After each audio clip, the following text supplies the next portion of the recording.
Acts chapter 21. After we had torn ourselves away from them, we put out to sea and sailed straight to Kos. The next day we went to Rhodes and from there to Patara. We found a ship crossing over to Phoenicia, went on board and set sail. After sighting Cyprus and passing to the south of it, we sailed on to Syria. We landed at Tyre, where our ship was to offload its cargo. We sought out the disciples there and stayed with them 7 days. Through the Spirit they urged Paul not to go on to Jerusalem. When it was time to leave, we left and continued on our way, all of them, including wives and children, accompanied us out of the city, and there on the beach we knelt to pray. After saying goodbye to each other, we went aboard the ship, and they returned home. We continued our voyage from Tyre and landed at Ptolemais, where we greeted the brothers and sisters and stayed with them for a day. Leaving the next day, we reached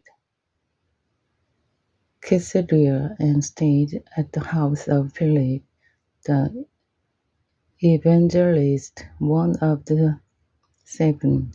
He had 4 unmarried daughters who prophesied. After we had been there a number of days, a prophet named Agabus came down from Judea.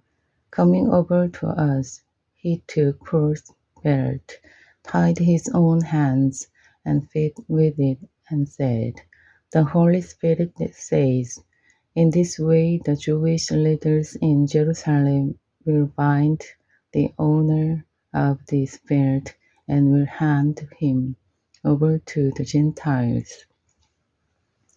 When he heard this, we and the people there pleaded with Paul not to go up to Jerusalem. Then Paul answered, "Why are you weeping and breaking my heart? I am ready not only to be bound, but also to die in Jerusalem for the name of the Lord Jesus."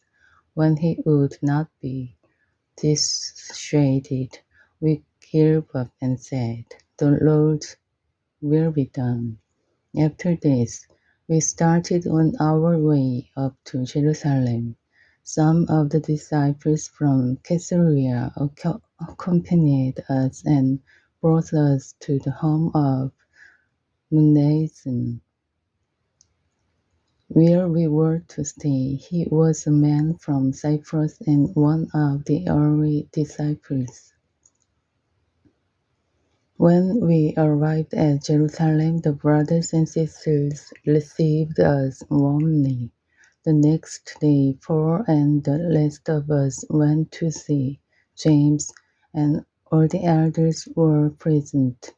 Paul greeted them and reported in detail what God had done among the Gentiles through his ministry. When they heard this, they praised God. Then they said to Paul, "You see, brother, how many thousands of Jews have believed, and all of them are zealous for the law.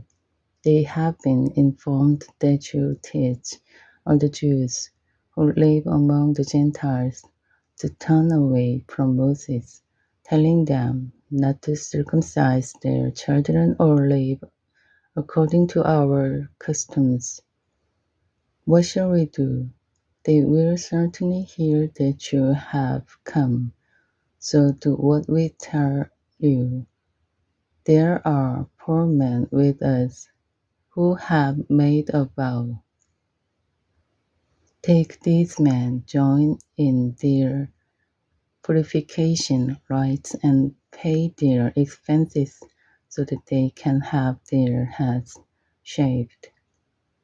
Then everyone will know there is no truth in these reports about you, but that you yourself are living in obedience to the law.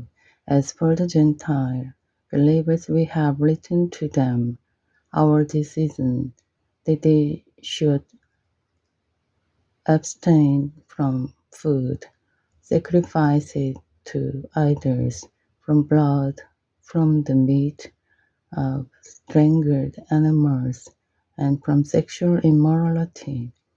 The next day, Paul took the men and purified himself along with them.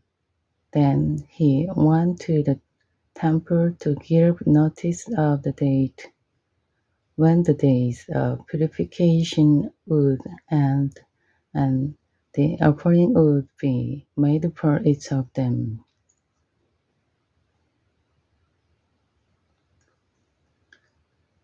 When the 7 days were nearly over, some Jews from the province of Asia saw Paul at the temple. They stirred up the whole crowd and seized him, shouting, "Fellow Israelites, help us! This is the man who teaches everyone everywhere against our people and our law and this place. And besides, he has brought Greeks into the temple and defiled this holy place." They had previously seen Trophimus the Ephesian in the city with Paul and assumed that Paul had brought him into the temple. The whole city was aroused, and the people came running from all directions, seizing Paul. They dragged him from the temple, and immediately the gates were shut. While they were trying to kill him, news reached the commander of the Roman troops that the whole city of Jerusalem was in an uproar. He at once took some officials and soldiers and ran down to the crowd. When the rioters saw the commander and his soldiers, they stopped beating Paul. The commander came up and arrested him and ordered him to be bound with 2 chains. Then he asked who he was and what he had done. Some in the crowd shouted one thing and some another, and since the commander could not get at the truth because of the law, he ordered that Paul be taken into the barracks. When Paul reached the steps, the violence of the mob was so great he had to be carried by the soldiers. The crowd that followed kept shouting, "Get rid of him!" As the soldiers were about to take Paul into the barracks, he asked the commander, "May I say something to you?" "Do you speak Greek?" he replied. "Aren't you the Egyptians who started a revolt and led 4,000 terrorists out into the wilderness some time ago?" Paul answered, "I am a Jew from Tarsus in Cilicia, a citizen of no ordinary city. Please let me speak to the people." After receiving the commander's permission, Paul stood on the steps and motioned to the crowd. When they were all silent, he said to them in Aramaic, Amen.